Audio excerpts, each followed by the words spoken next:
radio program and answer questions 1 to 4.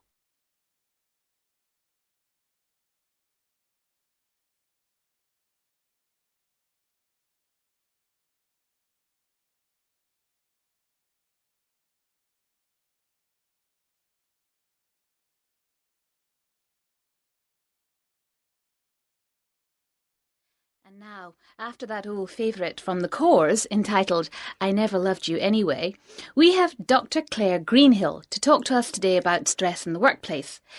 Is it getting worse, Dr. Greenhill? I'm not sure whether it's getting worse or just that more people are talking about it. Certainly lots more people are complaining about it. I've just completed a study of 5,000 workers from 20 different countries, and I've taken a multicultural approach to the subject. And what have you found? That broadly speaking, the causes of stress are similar the world over. For example, Ramon from Mexico City says that society measures people by individual success. But he says increasingly work is organized in teams. This means there's a conflict between personal goals and the need to cooperate with one's colleagues. He finds this an acute source of stress, actually. Then there's Kikuko from Osaka, Japan, who says she's under a lot of stress because the company she's worked for 30 years is in difficulties. She says it's because her bosses made a number of bad decisions, but really what worries her most is that she might lose her job. You know, she's in her 50s, and at that age it's not easy to find another one. She says that she also feels overworked, and that's getting her stressed out too. Well, then there's Boris from Odessa in the Ukraine. He puts overwork at the top of his list of stressors. Then there are other factors. Both he and his wife have full-time jobs, so that when they get home, they don't get to relax much either. I guess that's a problem most of us can relate to. We always hear about computers, email and cell phones as things which get people tearing their hair out. Is this true? In many cases, yes. But not as much as you might think. Only 15% of respondents give this as the main cause. Etienne from Quebec, Canada is one, though he also mentions change and the feeling of being a victim of circumstances beyond his control. Other people talk about the amount of work which comes with continual change as being more stressing than new technologies themselves. People feel they lack stability in their working life. But we must remember that in many places it's really lack of new technology that puts people under most pressure. Take Nagwa from Sohag in Egypt, for example. She says that for her the main source of stress was working in noisy, hot, unventilated conditions day in, day out, and with no end in sight. So it seems we can't win either way. Before the radio program continues, look at questions 5 to 10.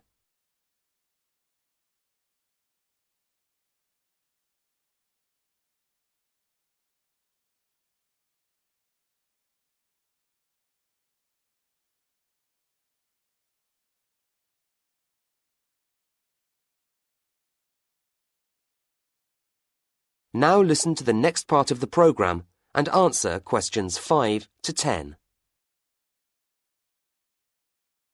So what can we as individuals do to make things easier for ourselves?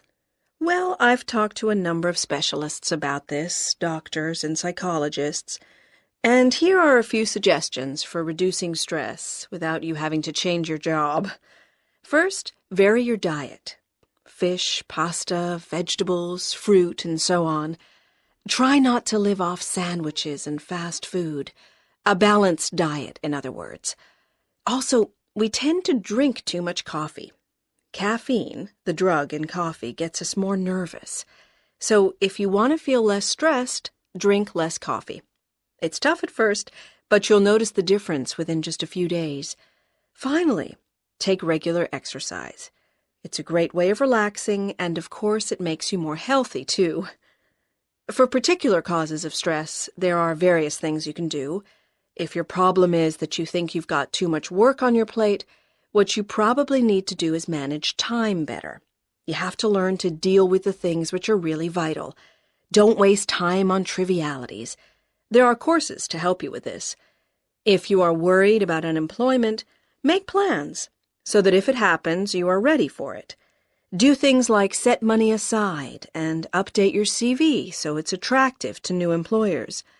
As for new technologies, do training courses so that you feel at home with them and so that you don't feel frightened of them. So in the end, the best way to deal with stress is for you to take control of your life and not allow yourself to be a victim of circumstances. Thank you, Dr. Claire Greenhill, on fighting stress. And just when you thought you could relax, here's Dolly Parton working 9 to 5.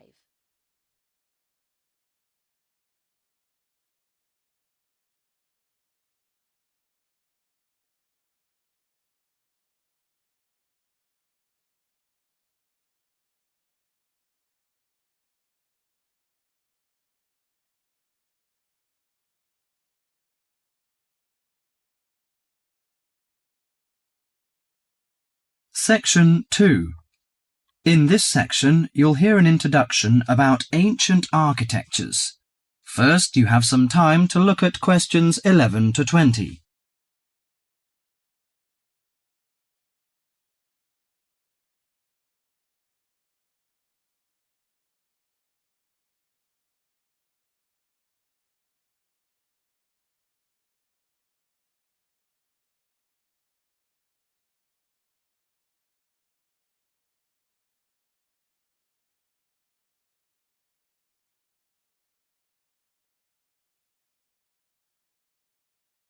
Now listen carefully to the tape and answer questions 11 to 20. The architecture of the ancients often reflects the ideas and beliefs of that time. Some of the ancient structures can give us a glimpse into the minds of the people who built them. Now, Professor Francis is going to talk to us about ancient architecture. No story is more interesting or impressive than the story of architecture, and in particular the activities of human beings in the art of building. Let's have a look at this in some detail. Did you ever visit the pyramids? Look at this picture, please. The pyramids in Egypt are true wonders of the ancient world. Khufu's pyramid is a stunning 138-metre-high mass of 2.3 million stones, each weighing about 2.5 tons. It was built to geometrical perfection over 4,500 years ago, with simple stone and copper tools. It was so far advanced that some have suggested it was designed by aliens. Actually, there is an astronomical significance to the perfect precision of the pyramids. By using two stars that circle the sky polar point, Egyptian astronomers were able to arrange the pyramids due north. This was done because they believed the king's afterlife and the stars were closely related.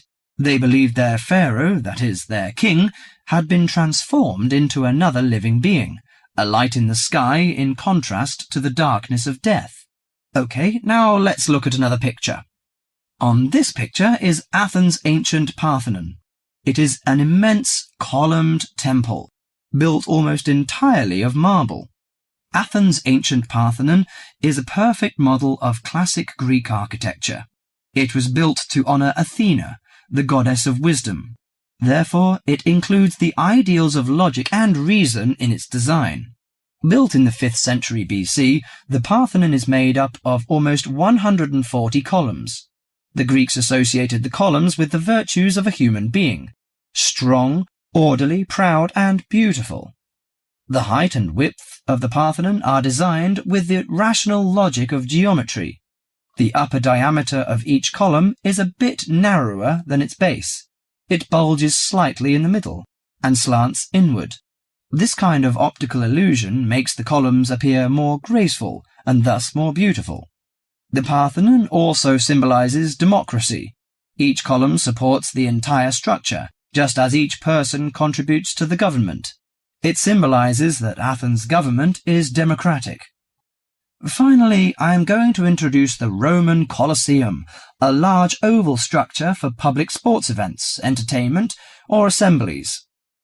The Roman Colosseum displays the practical nature and political thinking of Romans.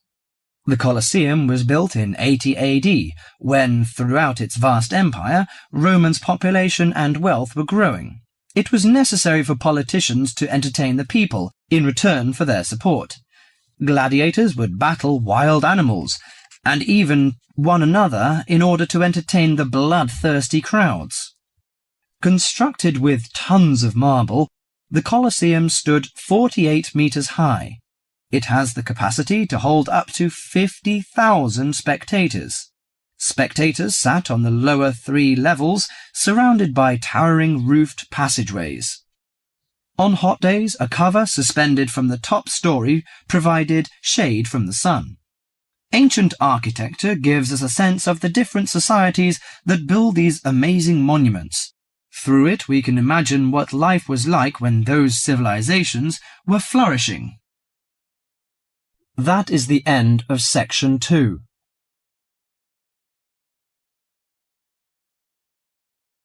You now have half a minute to check your answers.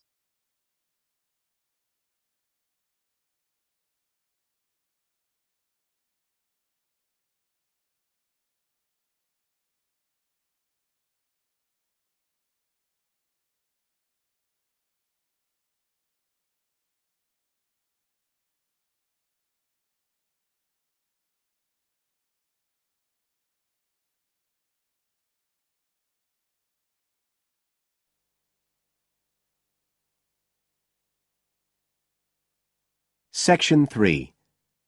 You will hear a conversation between a student, Dave, and his tutor about a project that Dave has done about work placements. First, you have some time to look at questions 21 to 25.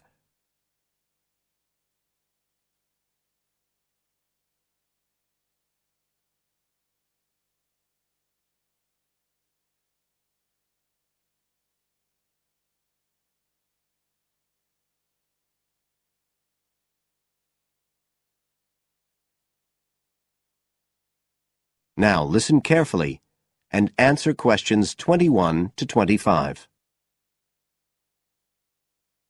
Good afternoon, Dave. Come on in and take a seat. Hi, Dr. Green. Thanks. Oh, hang on a minute. I'll just find the first draft of your project paper, and we can have a look at it together. Now, yours is the one on work placement, isn't it? Yeah, that's right. So what made you choose that for your project? Well, I suppose it was because sending students off to various companies for work experience seems to be such a typical part of educational courses these days. I mean, even school kids get to do it. But I felt everyone just kind of assumes it's a good thing. And I guess I wanted to find out if that's the case. But you don't look at schools or colleges, right? You've stuck to university placement schemes. Yeah, well, I quickly found that I had to limit my research. Otherwise, the area was just too big. Do you think that was okay? I think it's very sensible, especially as the objectives might be very different. So how many schemes did you look at? Well, I sent out about 150 questionnaires altogether. 50 of each to university authorities, students and companies. And I got responses from 15 educational institutions and 30 students in 11 individual companies. Great. That sounds like a good sample. And who did you send your company questionnaires to? Well, the idea was to have them done by the students' line managers. But sometimes they were filled in by the human resources manager or even the owner of the company. Right. I didn't find a full list anywhere, so I think it's very important to provide that, really. You can put it as an appendix at the back. Right. I've got a record of all the respondents, so that'll be easy. I hope other things were okay. I mean, I've already put such a lot of work into this project, identifying the companies and so on. Oh, I can tell. I think you've done a good job overall. You now have some time to look at questions 26 to 30.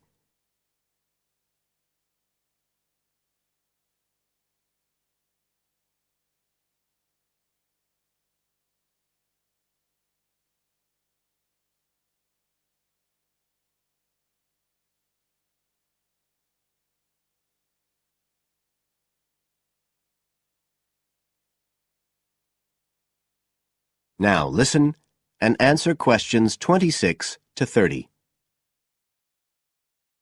I thought your questionnaires were excellent, and you'd obviously done lots of background reading. But there were a few problems with the introduction. First of all, I think you need to make some slight changes to the organisation of your information there. At present, it's a bit confused. OK. What did you have in mind? Well, you write quite a bit about work placement in general, but you never explain what you mean by the term. So you think I should give a definition? Exactly. And the introduction is the place to do it. And then, look, you start talking about what's been written on the topic, but it's all a bit mixed up with your own project. So do you think it would be better to have two sections there, like a survey of the literature as the introduction, and then a separate section on the aims of my research? I do. You can include your methods for collecting data in the second section too. It would be much clearer for your reader. You know, establish the background first, then how your work relates to it. It would flow quite nicely then. Yes, I see what you mean. Anyway, moving on. I like the way you've grouped your findings into three main topic areas. Well, it became very obvious from the questionnaires that the preparation stage was really important for the whole scheme to work, so I had to look at that first. And I found a huge variation between the different institutions, as you saw. I was wondering if you could give a summary at the end of this stage of what you consider to be the best practice you found. I think that would be very helpful. Right, I'll just make a note of that. What did you think of my second set of findings, on key skills development? For me, this is the core of my whole project, really. And you've handled it very well. I wouldn't want you to make any changes. You've already got a nice final focus on good practice there. Thanks. Right. Now, I think the last part, which deals with the reasons why students don't learn... What, the constraints on learning chapter? Yes, that's the one. I think you need to refer to the evidence from your research a bit more closely here. You know, maybe you could illustrate it with quotations from the questionnaires, or even use any extracts from a student diary if you can, and refer back to what you've written about good practice. That is the end of section 3.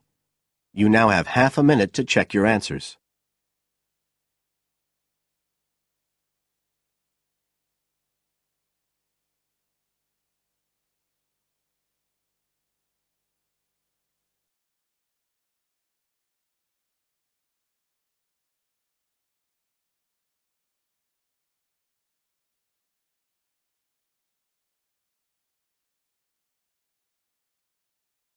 Section 4. In this section, you'll hear a lecture on sports injuries. First, you have some time to look at questions 31 to 40.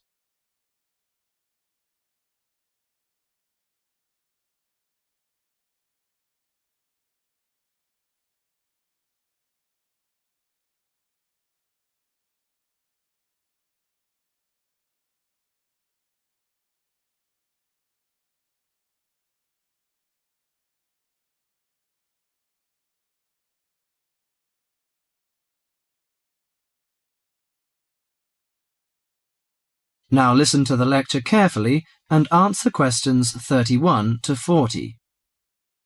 Morning everyone, and welcome to our regular lecture on health issues. This series of lectures is organised by the Students' Union.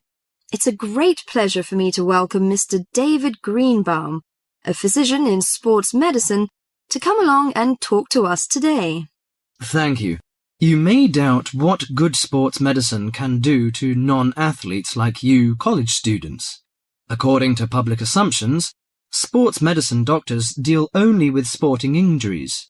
But actually, we treat general joint problems experienced by average people more than treating people who hurt themselves by playing sports. So, whether you're an athlete or not, a sports medicine physician can help you start off every day on the right foot. If you are a college athlete or a sporty person, you must stay at the top of your game. But how do you maintain best physical fitness? You should be under the watchful eye of your sports team physician. Sports medicine doctors offer total care treatment, such as customized workouts immediate care of injuries and surgery when needed. A sports medicine doctor's training falls within the speciality of orthopedic surgery. As such, it focuses on the cartilage, ligaments, and muscles involved in your body's movement. So, how do injuries happen? Most of us take for granted the intricate interactions of our bones, muscles, and ligaments until they are damaged. When injured, these tissues can degenerate, causing your joints to ache and feel stiff. Even ordinary daily movements such as walking and bending may cause a sports injury through overuse. Furthermore, the normal wear and tear on your body's tissue may become more taxing as you age. To prevent such problems, especially as you begin a fitness exercise, your sports medicine doctor offers total care. This includes X-rays to identify potential trouble spots. Afterwards, he helps you set an exercise routine that fits your body's present condition. Do you know your joints? Your body's most complex structural feature is its joints. Your joints allow you to grasp, twist, sit, and even feed yourself. Repetitive motions, however, may lead to chronic overuse of the soft tissue connecting bones at the joints. This overuse can result in injuries such as tennis elbow or even carpal tunnel syndrome. A more severe type of injury occurs when you lose your balance, thereby putting a joint under abnormal stress. Worse still, you could suffer a bone fracture. When a traumatic injury happens, effective medical care is crucial. Improper treatment of any joint injury can cause permanent loss of flexibility and recurring joint pain. As quickly as possible, the doctor applies ice packs to your injury. Ice deters swelling and inflammation, so you feel less pain. After keeping it iced for the first 48 hours after injury, the doctor begins therapeutic exercise of your wounded joint. Recently, a new treatment for degenerating joints has been developed, which is a product called Orthokin. The treatment involves combining healing proteins with a sample of the patient's own blood. The injured joint then receives an injection of the mixture.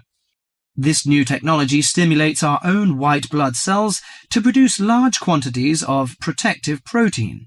Our cells make this protein naturally, but not in sufficient amounts to protect the damaged cartilage in our joints.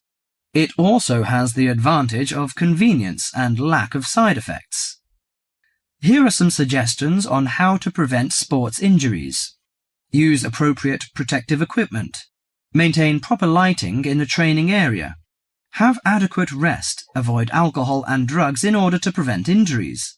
Follow a regular fitness training program to improve overall coordination and endurance.